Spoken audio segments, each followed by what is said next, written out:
We talk about the media a lot on this program. And we talk about the history of the media. We talk about the modern media. What is the media? What is news? Who are journalists? So forth and so on. But much like Potter Stewart once said about pornography, I know it when I see it. I know journalistic pornography when I see it. And the Stormy Daniels of journalism, there are several, but the biggest would be Brian Stelter. He has a weekly show called Reliable Sources. It's unreliable. He's a very nasty little man. He's not particularly intelligent. He started at the New York Times. Now he's over at CNN. And he looks for occasions to smear people, to character assassinate people.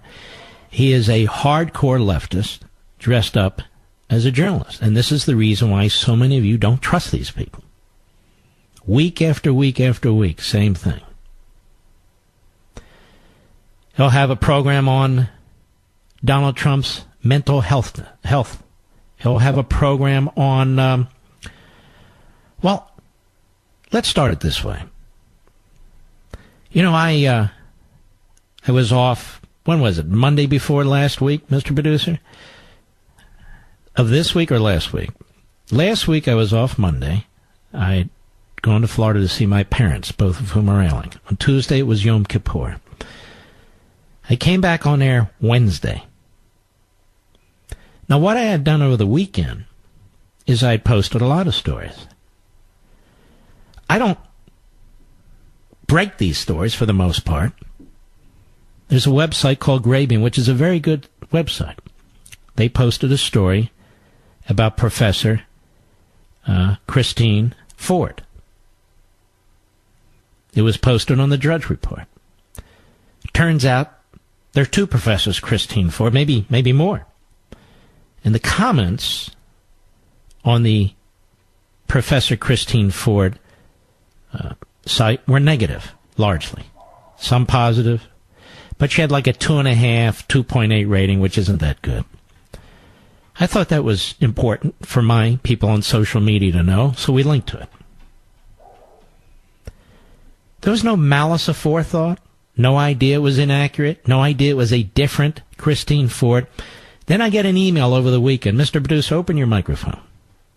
I get an email over the weekend, and you tell me our folks at Conservative Review found out that it's the wrong Ford. Isn't that correct? Correct, yep. And you told me, when I called you, and exactly what did I tell you to do? Kill it, pull it. Kill it, pull it. Thank you. Now, why? Well, I don't want to intentionally be linking to stories that are inaccurate.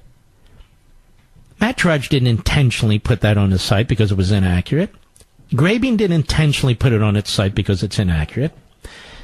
And so if you're a left-wing demagogue and propagandist like Mr. Stelter, who is constantly fishing and cherry-picking for reasons to try and smear you, which is what he does, then you're going to jump on that. Several liberal outlets, as well as Reason, jumped on it as evidence that I and some others who saw it on the Drudge Report were obviously in some kind of a conspiracy to get Dr. Ford.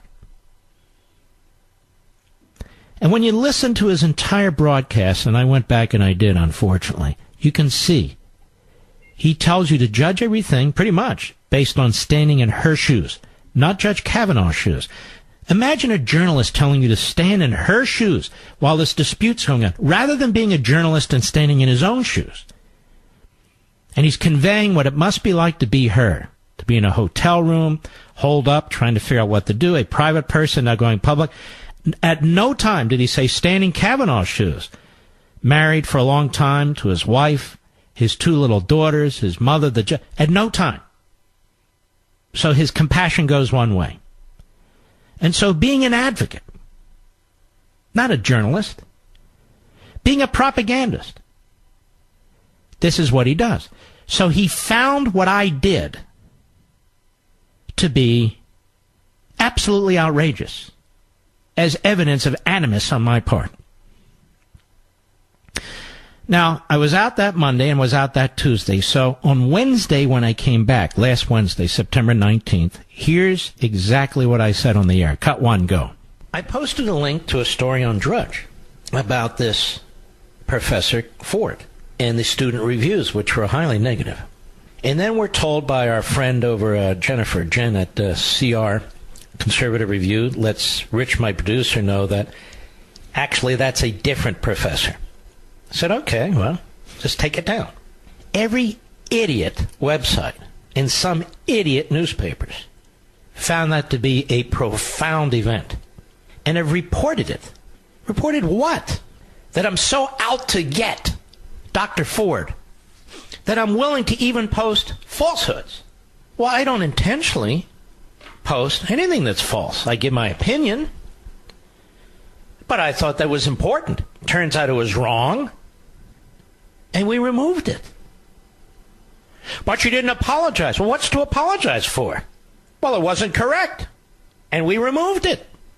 Meanwhile, I have to sit here day in and day out and listen to these idiots on these websites, read them, or these newspapers or these broadcasts lying through their teeth about 1,000 different things. Mouthpieces for the left. The Business Insider. Go ahead and look who runs the Business Insider. Look who the primary owner is. Look at his background, the Business Insider.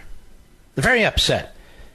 Our folks at Reason, a site that I like, run by libertarians, this got them all worked up. They were very excited about this. It's stupid. And, of course, every left-wing kook operation. Think Progress and so forth. But they're all pretty similar, aren't they? So that's my great offense, Mr. Producer. So what happens?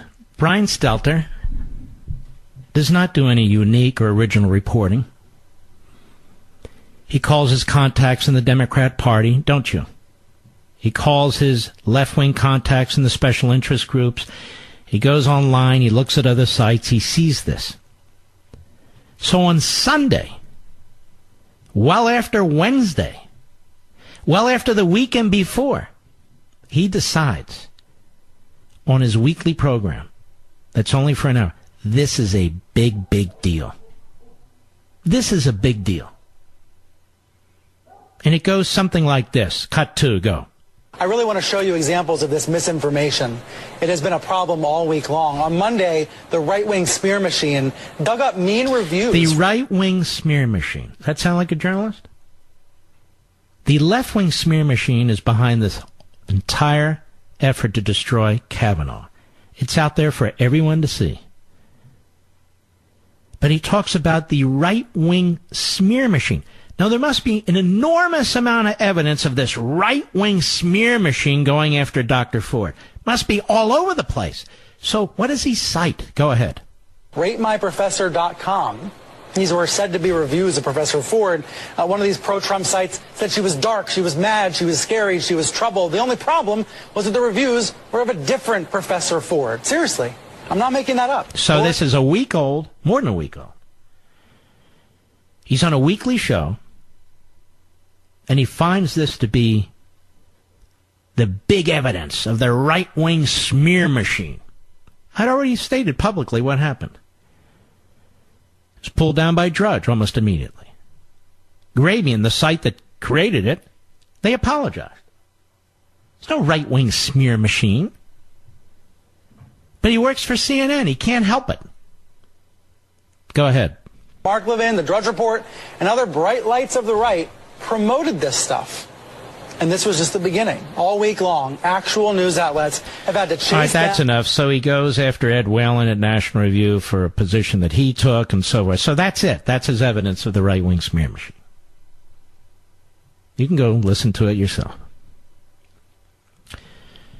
I remember getting in a tussle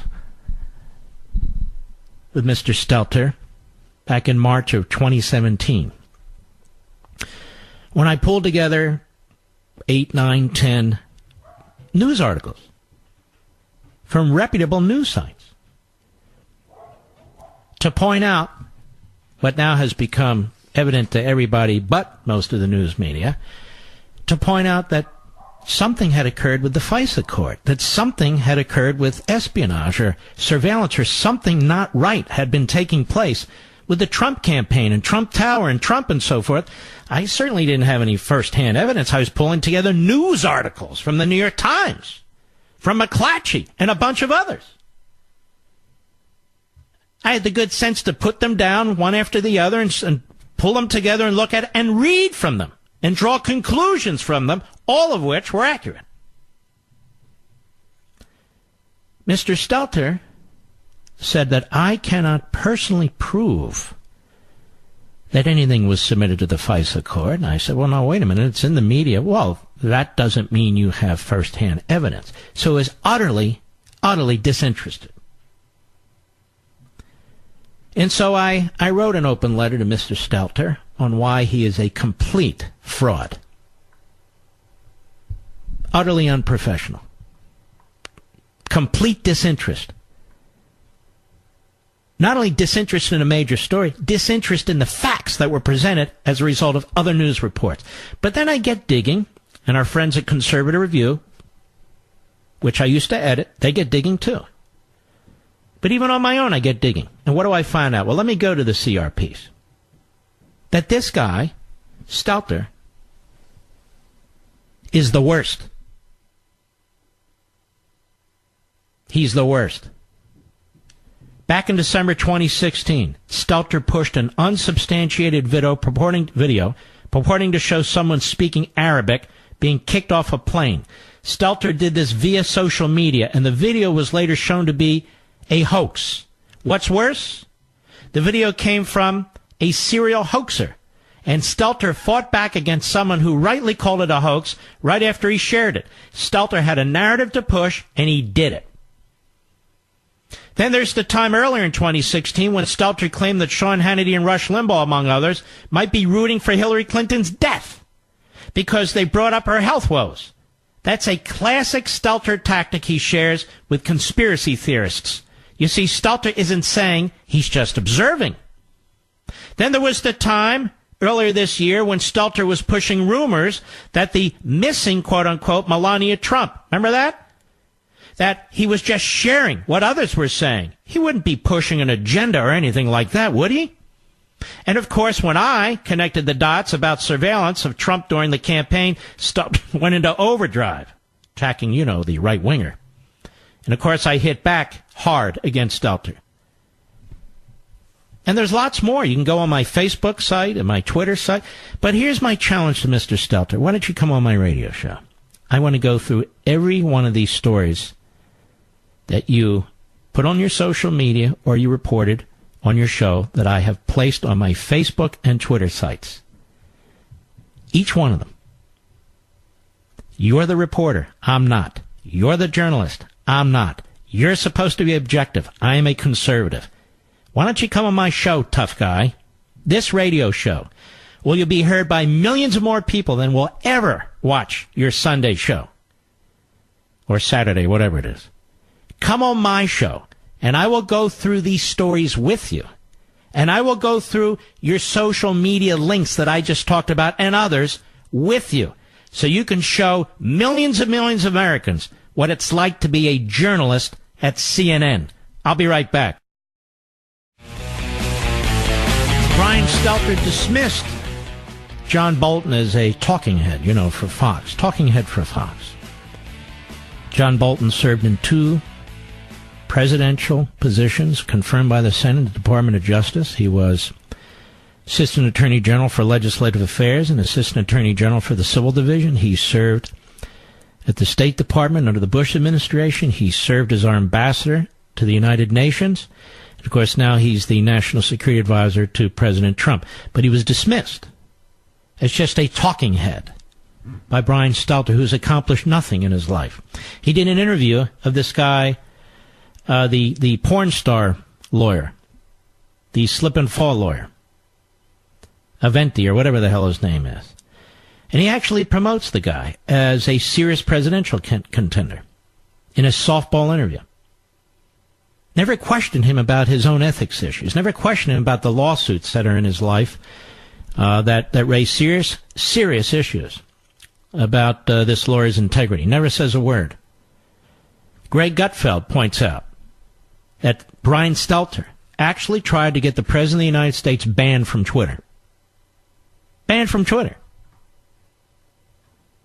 This is the kind of person you're dealing with here. He's used a refrain about the President of the United States and his mental wellness. He's pushed that agenda now for months and months. As I said, he talked about the missing Melania Trump. Where is she? Where's the missing Melania Trump?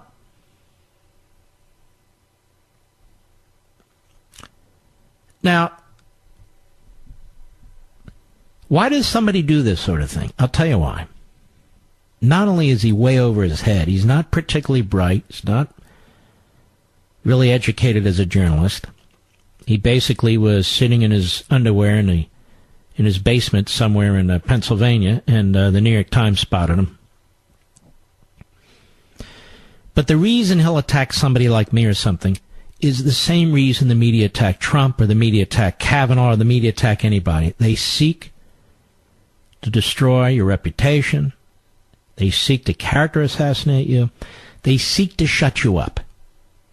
Which is why so many of you love the president. He doesn't put up with it. Which is why Kavanaugh must fight on, or they win. The destruction of the judicial confirmation process goes on. He must fight on. People must stand up to this. Which is why I don't take any crap from this guy or any of these guys. And that's what the people behind me, the next generation of broadcasters need to understand. Many of them try to play the middle while claiming to be conservative. They play up to the New York Times or they'll play up to CNN. They will get burned and maybe even destroyed if they play that game. Because that may be their game, but it's not the left's game. As I've told you before, I cannot tell you how many times I've been invited on these various Sunday shows and other shows, as long as I'll attack Republicans and attack conservatives. If I'm going to attack them, I'll do it on my own microphone. I'm not a dancing monkey for the left. And yet they're out there. Conservatives who are happy to do it. Look at DeSantis in Florida. They've tried repeatedly to paint this man as a racist. On no basis whatsoever, other than the left twisting his words, trying to smear him, and he's fighting back, as he must. He's fighting back. We all have to fight back. All right, folks, I'll be right back.